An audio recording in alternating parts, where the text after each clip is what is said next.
Morning students, मैं यकीन प्रताप आज आप लोगों को DLED फोर्थ सेमेस्टर में शैक्षिक प्रबंधन एवं प्रशासन जो हमारा पेपर है उसको पढ़ाएंगे। और इसमें हमारा टॉपिक है विद्यालय प्रबंधन के सिद्धांत। यहाँ पे गलत हुआ है थोड़ा, सॉरी। विद्यालय प्रबंधन के सिद्धांत, विद्यालय प्रबंधन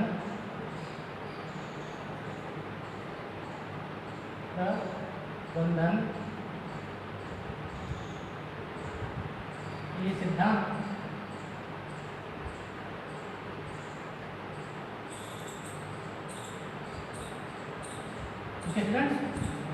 हमारा जो टॉपिक रहेगा, टॉपिक देख लेते हैं, वो रहेगा विद्यालय प्रबंधन के सिद्धांत। इससे पहले हम देख लेते हैं कि विद्यालय का संगठन क्या है, उसका अर्थ क्या है। विद्यालय प्रबंधन के सिद्धांतों को हम पढ़ें, इससे पहले हम जानेंगे कि विद्यालय संगठन क्या है, उसका अर्थ क्या है। विद्यालय संगठन के अर्थ को हम लोग पहले भी पढ़ चुके हैं, लेकिन एक बार पुनः हम इसको क्लियर करेंगे। तो किसी भी संगठन को संचालित करने के लिए उसमें निरंतरता बनाए रखने के लिए, उसमें रेगुलरिटी बनाए रखने के लिए एक व्यवस्था की आवश्यकता होती है। यदि किसी भी संगठन में व्यवस्था नहीं रहेगी तो उसके अंतर्गत उसके कार्य में निरंतरता, उसके कार्यों में क्या रहेगा, उनके कार्य में अंतराल हो जाएगा।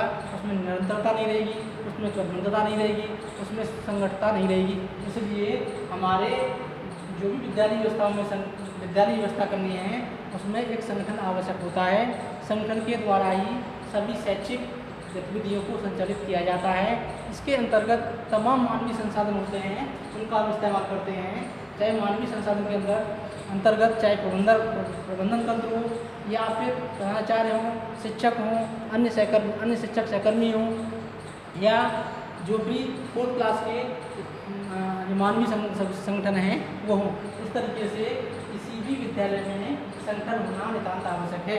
जिस प्रकार से यदि विद्यालय में संगठन नहीं होगा, विद्यालय में व्यवस्था नहीं होगी, तो विद्यालय में अनियमितता पैदा हो जाएंगी और विद्यालय में जो भी व्यवस्थाएं सुचारू रूप से चल रही हैं वो अव्यवस्थित होकर धराशायी हो जाएगी।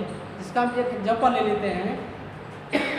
सॉरी, जिस प्रकार से बिजली घर में यदि कोई भी तार टूट जाता है या उसमें फॉल्ट हो जाता है या कोई भी स्विच गड़बड़ हो जाता है जहाँ से पावर सप्लाई होती है, तो बिजली का संचालन या जो बिजली सप्लाई होती है वो बंद हो जाती है और जो प्रकाश की व्यवस्था होती है उसमें कमी आती है या पूरी तरह से बंद हो जाती है। ठीक ऐसे ही हमारे विद्यालय के अंदर ज्ञान का जो प्रकाश है वो भी शिक्षा संस्थाओं में एक शिक्षा संगठन होता है, उसके द्वारा ही संचालित होता है। इस प्रकार से यदि विद्यालय व्यवस्था में निरंतरता नहीं बनी रहेगी या उसमें अव्यवस्थाएं पैदा हो जाएंगी तो शिक्षा का जो प्रकाश है, ज्ञान का जो प्रकाश है वो बंद हो जाएगा या बहुत कम हो जाएगा, जिससे संपूर्ण शिक्षा व्यवस्था धराशायी हो जाएगी या उसमें अनियमितता फैल जाएगी या जिससे हमारे विद्यालय को बहुत क्षति होगी या शिक्षा क्षेत्र को बहुत क्षति होगी। इसलिए विद्यालय में विद्यालय संगठन का महत्व क्या है, अर्थ क्या है, ये हम लोगों ने जाना। इसके बाद अब देख लेते हैं इसके संगठन के कुछ उद्देश्य होते हैं या शिक्षा विद्यालय संगठन में जो भी बातें होती हैं उसके कुछ उद्देश्य होते हैं। उनका पहला उद्देश्य है व्यक्तित्व का विकास करना, जो कि हम लोग पहले ही पढ़ चुके हैं तमाम टॉपिकों के अंतर्गत। दूसरा है छात्रों में लोकतांत्रिक गुणों का विकास करना, अर्थात सामाजिक सांस्कृतिक मूल्यों का विकास करना, नैतिक मूल्यों का विकास करना। अगला है विद्यार्थियों में अनुशासन स्थापित करना। शिक्षा संगठन के द्वारा या संगठन के उद्देश्य जो होते हैं वो होता है कि विद्यालय में छात्रों के अंदर अनुशासन को किस प्रकार स्थापित किया जाएगा, अर्थात छात्र किस प्रकार से अनुशासित रहेंगे, इसका ये प्रमुख लक्ष्य होता है। नेक्स्ट है छात्रों एवं शिक्षकों में उत्तरदायित्व की भावना का विकास करना, या जो भी छात्रों की और शिक्षकों की जिम्मेदारियां हैं, उनके उत्तरदायित्व हैं, उनकी अकाउंटेबिलिटी है, किस तरीके से वो उनको फुलफिल करेंगे, इस बात को विकसित करना। नेक्स्ट है समुचित मनोवृत्ति को हटाना। शिक्षा का प्रमुख कार्य भी यही है कि जो भी समुचित सोच है छात्रों की, अध्यापकों की और विद्यालय प्रबंधन के अंतर्गत जो भी सहकर्मी हैं, जितने भी कर्मी हैं, उन सभी की सोच में जो भी उनकी मनोवृत्ति है उसमें व्यापकता प्रदान करना, संरक्षित सोच को खत्म करना। अगला उद्देश्य है विद्यालय को समाज केंद्रित बनाना, क्योंकि विद्यालय समाज की आकांक्षाओं को, समाज की जरूरतों को, समाज की आवश्यकताओं को पूरा करते हैं। इसलिए प्रत्येक विद्यालय को समाज केंद्रित बनाना आवश्यक है, ताकि समाज के उद्देश्यों को शिक्षा के माध्यम से पूरा किया जा सके। नेक्स्ट है छात्रों को जीविकोपार्जन के योग्य बनाना। किसी भी समाज में स्थायित्व तभी आएगा, किसी समाज में शांति तभी आएगी, किसी समाज में सौहार्द, प्रेम और सहानुभूति की भावना तभी विकसित होगी जब उस समाज का प्रत्येक व्यक्ति अपनी रोजी रोटी है या अपना जो जीवन का जरिया है वो स्वयं संचालित करेगा, अर्थात जो भी उसकी एसेंशियल रिक्वायरमेंट्स हैं, जो भी ज़रूरतें हैं, उनको स्वयं पूरा करने के लिए किसी भी जीविका को सफलतापूर्वक संचालित करेगा। इसलिए संगठन का महत्वपूर्ण उद्देश्य हो जाता है कि छात्रों को जीवन पार्जन के योग्य बनाया जाए। नेक्स्ट उद्देश्य है वो है वैज्ञानिक दृष्टिकोण का विकास करना, अर्थात किसी भी समाज में जो भी संगठन होते हैं, विद्यालय में जो भी संगठन होते हैं, उनका उद्देश्य होता है कि जो भी छात्र हैं उनके नज़रिए में व्यापक परिवर्तन किया जाए, व्यापक रूप से बदलाव किया जाए। उनकी जो सोच है, उनकी संकुचित सोच है, उनकी सिद्धांतवादी सोच है, उनकी रूढ़िवादी सोच है, उसमें लगातार परिवर्तन किया जाए और तर्कपूर्ण रूप से व्यक्ति सोच सके, बच्चा सोच सके, और जो भी पुराने सिद्धांत हैं, परंपराएं हैं, मूल्य हैं जो वर्तमान समय में उपयोगी नहीं रहे हैं, उनको वैज्ञानिक नज़रिए से सोच सके। तो ये इसका अगला उद्देश्य है। नेक्स्ट है जीवन मूल्यों का ज्ञान कराना, अर्थात किसी भी शिक्षा संगठन के जो उद्देश्य होता है कि जीवन मूल्यों, जो भी मानव के जीवन मूल्य हैं, उनको किस प्रकार से उनको जानकारी दी जाए, किस प्रकार से उनका ज्ञान दिया जाए। इस प्रकार से शिक्षा संगठन के कुछ उद्देश्य थे वो हम लोगों ने पढ़े। आगे देखते हैं, अगला हमारा, इसको आप लिखना चाहें तो लिख लें या इसका स्क्रीनशॉट ले लें।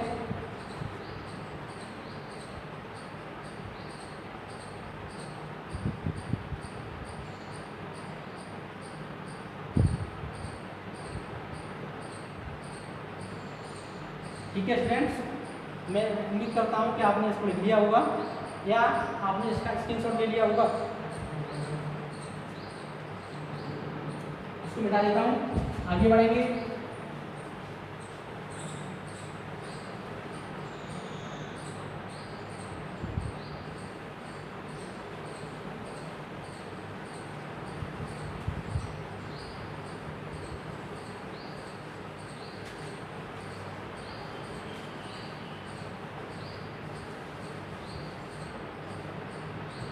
आगे देखते हैं।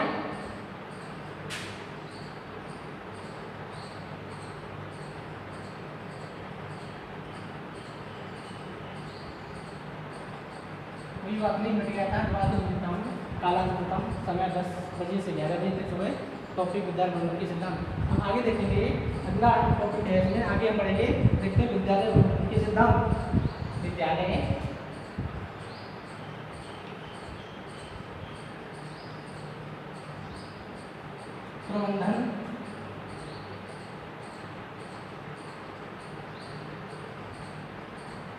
विद्यालय प्रबंधन के सिद्धांत।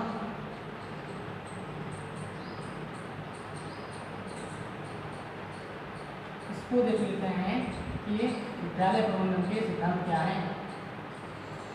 इसमें देखते हैं, किसी भी शिक्षा संगठन को संचालित करने के लिए, उसका प्रबंधन करने के लिए उसके कुछ सिद्धांत होते हैं, कुछ मूल बातें होती हैं जिन पर ध्यान दिया जाना विशेष रूप से आवश्यक है या विशेष उनका महत्व है। अर्थात जब कभी भी विद्यालय का प्रबंधन किया जाए तब उसके लिए कुछ सिद्धांत निर्धारित किए गए हैं शिक्षा विभाग द्वारा, जिनकी ओर ध्यान दिया जाना परम आवश्यक है। इसको देख लेते हैं। इसमें कुछ सिद्धांत हैं। पहला है जनतांत्रिक भावों का विकास करना।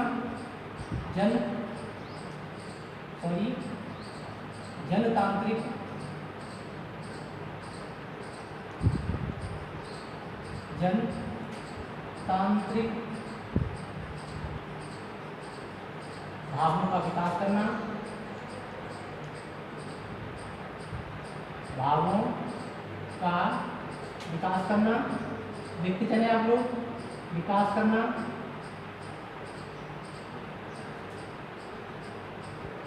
ठीक है स्टूडेंट्स। पहला है जनतांत्रिक भावों का विकास करना। दूसरा देखते हैं, दूसरा है सर्वांगीण विकास। नंबर 2 छात्रों का सर्वांगीण विकास करना, सर्वांगीण विकास करना।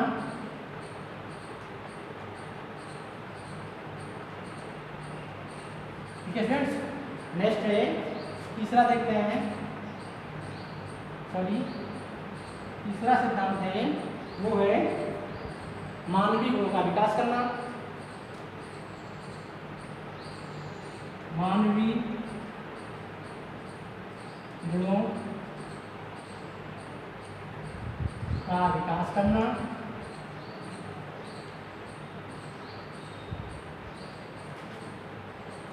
चौथा है सांस्कृतिक गुणों का विकास करना। सांस्कृतिक गुणों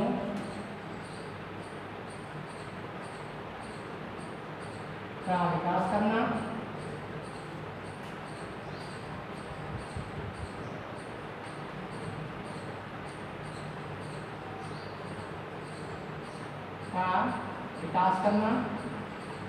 ठीक है, चौथा हो गया। पांचवा है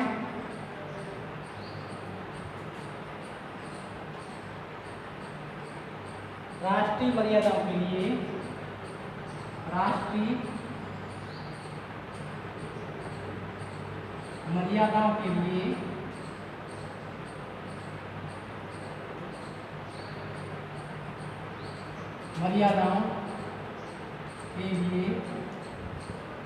व्यक्तित्व का विकास करना। व्यक्तित्व का विकास करना।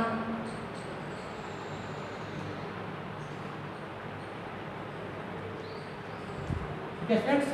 नेक्स्ट है धर्मनिरपेक्ष। छठवां है धर्मनिरपेक्षता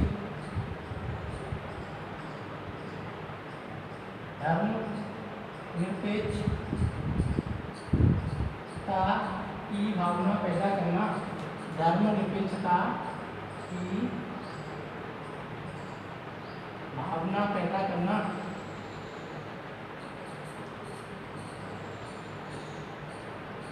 अगला है संकुचित मनोवृत्तियों का। सातवां देखते हैं संकुचित मनोवृत्तियों का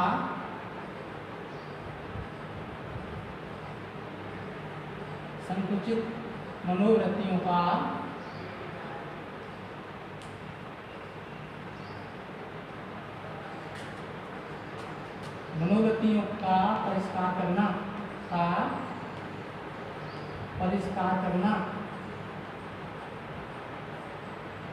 नेक्स्ट देखते हैं आठवां देखते हैं, वो है, एक बार देख लें आप लोग। आठवां देखते हैं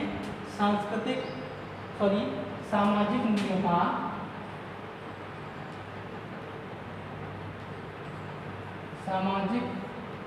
मूल्यों का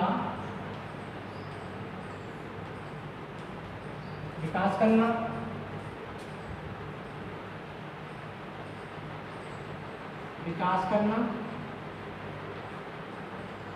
स्टूडेंट्स आगे देखते हैं, आठवां हो गया। नवा देखते हैं, वो है स्कूल को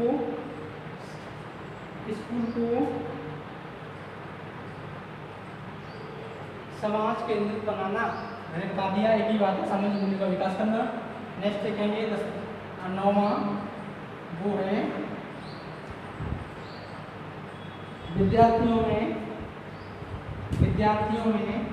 शिक्षकों एवं शिक्षार्थियों में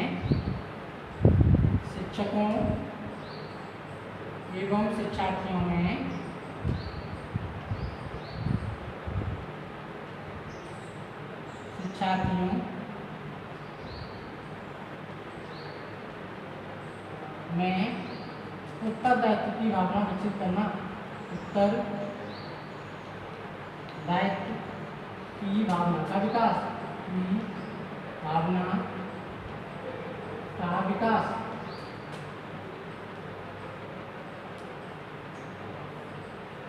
नेक्स्ट, विद्यालय को 10वां, विद्यालय को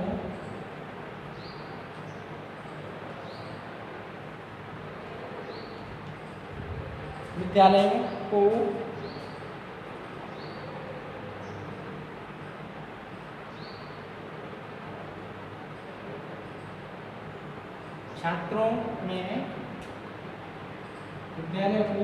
में अनुशासन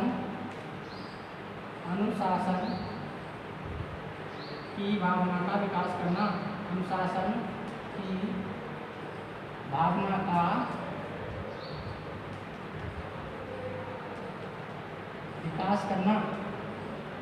ठीक है फ्रेंड्स, ये विद्यालय संगठन को स्थापित करने के लिए जब भी विद्यालय व्यवस्था में संगठन को स्थापित किया जाए, संगठन को फॉर्म किया जाए, उस समय विद्यालय प्रबंधन के कुछ सिद्धांत होते हैं, उनको हमें ध्यान रखना है। उनकी बहुत बड़ी आवश्यकता है कि उन बातों को जरूर ध्यान रखा जाए। जो कुछ सिद्धांतों में से पहला सिद्धांत है जनतांत्रिक भावों का विकास करना, अर्थात प्रत्येक व्यक्ति को समानता के अवसर देना, अभिव्यक्ति की आज़ादी देना और जो लोकतांत्रिक मूल्य हैं उनके भावों का विकास करना। दूसरा जो सिद्धांत है वो है छात्रों का सर्वांगीण विकास करना, अर्थात छात्रों का ऑलराउंड डेवलपमेंट करना।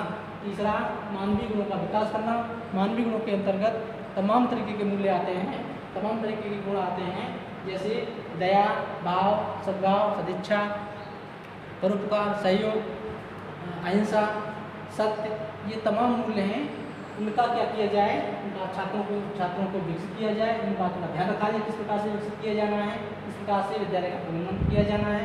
दूसरा है सांस्कृतिक गुणों का विकास, छात्रों के अंदर जो भी कल्चरल वैल्यूज हैं उनका विकास किया जाए। नेक्स्ट है राष्ट्रीय मर्यादाओं के लिए व्यक्तित्व का विकास करना, अर्थात राष्ट्रीय स्तर पर व्यक्ति के व्यक्तित्व का विकास किया जाए और प्रत्येक व्यक्ति या नागरिक इस प्रकार से तैयार किया जाए जो राष्ट्र की सेवा करने के लिए तत्पर हो। नेक्स्ट है वो है धर्मनिरपेक्षता की भावना पैदा करना, अर्थात चूँकि भारत या हमारा देश धर्मनिरपेक्ष राष्ट्र है, इसमें राज्य के द्वारा किसी भी सरकार के द्वारा किसी भी विशेष धर्म को तवज्जो नहीं दी जाएगी, किसी भी विशेष धर्म को विशेष स्थान नहीं दिया जाएगा, किसी विशेष धर्म की पैरवी नहीं की जाएगी। राज्य के लिए सभी धर्म समान होंगे। इसलिए विद्यालय संगठन के अंतर्गत विद्यालय प्रबंधन के जो सिद्धांत हैं उसमें हमें धर्मनिरपेक्षता की भावना को विकसित करना होगा। इसका हमें इस सिद्धांत का विद्यालय के संगठन को बनाते समय इसका हमें ध्यान रखना है।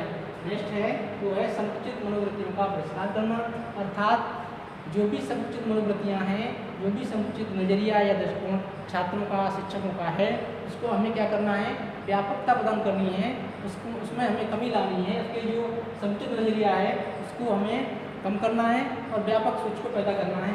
इस प्रकार से अगला जो सिद्धांत है विद्यालय प्रबंधन का वो है सामाजिक मूल्यों का विकास, अर्थात विद्यालय के द्वारा सामाजिक मूल्य को किस प्रकार से प्राप्त किया जाएगा, इस सिद्धांत का भी हमें विद्यालय प्रबंधन में विशेष रूप से ध्यान रखना है। नेक्स्ट है वो है शिक्षकों एवं विद्यार्थियों को या छात्रों में उत्तरदायित्व की भावना का विकास करना। जब कभी भी विद्यालय प्रबंधन के सिद्धांत की बात की जाए तो उनमें भी हमें किस प्रकार से शिक्षकों के अंदर, छात्रों के अंदर और उनसे संबंधित जो भी मानवीय संगठन हैं, जो भी मानवीय अभिकर्मी हैं, उनमें किस प्रकार से अपने कर्तव्य के प्रति, किस प्रकार से अपनी जिम्मेदारियों के प्रति उनको निर्वहन करना है, इस भावना का भी विकास करना है। नेक्स्ट है अगला है विद्यालय को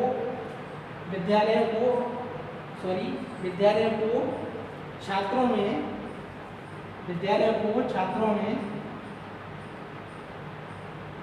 अनुशासन की भावना का विकास करना, अर्थात जब कभी भी विद्यालय शिक्षक संगठन का निर्माण किया जाएगा तो विद्यालय प्रबंधन के कुछ सिद्धांत हैं, उनमें से ये सिद्धांत जो महत्वपूर्ण है कि किस प्रकार से हमें छात्रों को अनुशासित करना है।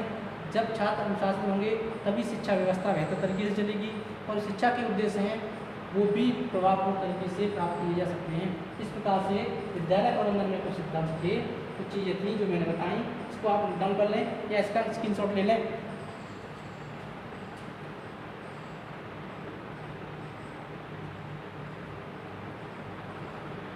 ठीक है स्टूडेंट्स, मैं उम्मीद करता हूँ आपने स्क्रीनशॉट ले लिया होगा। नेक्स्ट पढ़ते हैं, इसको मिटा देते हैं।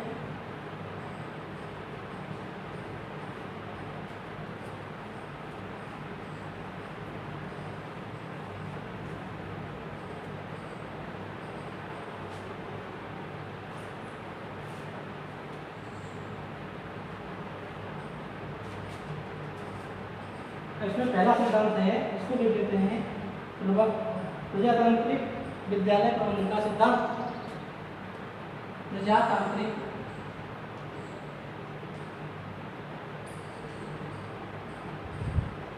विद्यालय प्रबंधन का सिद्धांत।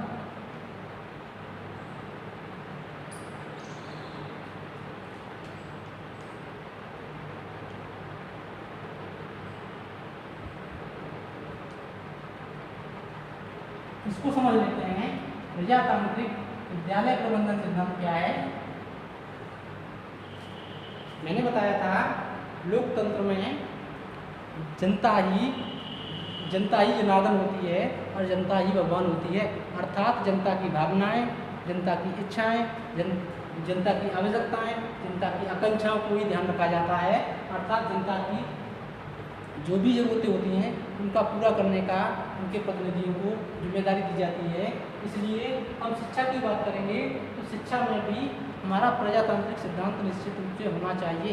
इसमें शिक्षकों और छात्रों की बराबर भागीदारी हो, जो भी छात्र हैं उनकी रुचियों को ध्यान रखा जाए, उनकी अभिरुचियों का ध्यान रखा जाए, उनकी आकांक्षा को ध्यान रखा जाए, उनकी आवश्यकता का ध्यान रखा जाए। इन सारी बातों को ध्यान में रखते हुए ही हमें विद्यालय का प्रबंधन करना है। यदि छात्रों की शिक्षा में विद्यालय में भागीदारी नहीं होगी, शिक्षा के उद्देश्यों को हम बेहतर तरीके से प्राप्त नहीं कर सकते और जो भी पाठ्यक्रम है उसको पूरा नहीं कर सकते। विद्यालयों के अंदर या क्लासों के अंदर अनुशासनहीनता की भावना, अनुशासनहीनता फैल जाएगी, अर्थात विद्यालय में अव्यवस्थाएँ फैल जाएगी। इसलिए सबसे ज़्यादा कारगर, सबसे ज़्यादा महत्वपूर्ण विद्यालय प्रबंधन का कोई है तो वो है प्रजातांत्रिक विद्यालय प्रबंधन का सिद्धांत। इसको अब देख लेते हैं। इसमें से कुछ माध्यमिक शिक्षा आयोग हुए हैं, उन्होंने कुछ सिफारिशें की हैं।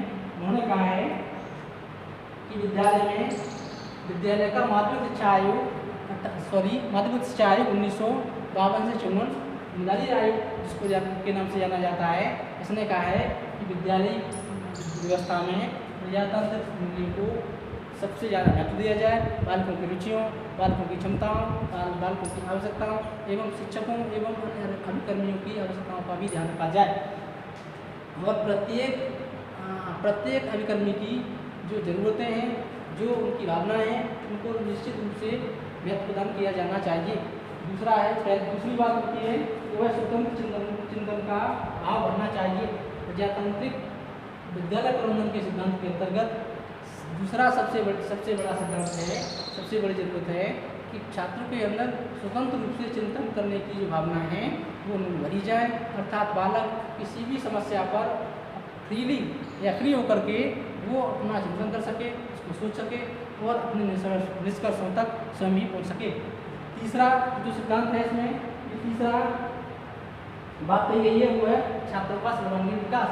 अर्थात प्रजातांत्रिक विद्यालय प्रबंधन के अंतर्गत का जो सिद्धांत है उसके अंतर्गत इस बात को प्रमुखता प्रदान की जानी चाहिए कि प्रत्येक छात्र का सर्वांगीण विकास हो, कोई भी उसका पक्ष से ना रह जाए, कोई भी उसका जो आयाम है उसके व्यक्तित्व का वो अछूता ना रह जाए, जो उसके व्यक्तित्व में असंतुलन पैदा करता हो।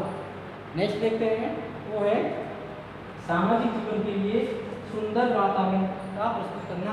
अर्थात जो भी हमारा सामाजिक जीवन है उसका जो भी हमारी परिस्थितियाँ हैं, जो भी हमारा सर्कमस्टेंसेस हैं, उनको सुंदर बनाया जाए, आकर्षक बनाया जाए, हेल्दी बनाया जाए। नेक्स्ट है वो है पाठ्यक्रम ऐसा रखना चाहिए कि उदार तथा व्यवसायिक दोनों प्रकार के व्यक्तित्व विकसित होते हों। अर्थात जब भी पाठ्यक्रम का निर्माण किया जाए तो उसमें पहला उन्होंने बात की उदार पाठ्यक्रम की बात की, जो भी हमारा पाठ्यक्रम है सिंपल होता है वो, और दूसरा व्यावसायिक पाठ्यक्रम की बात की, दोनों में संतुलन स्थापित करना चाहिए।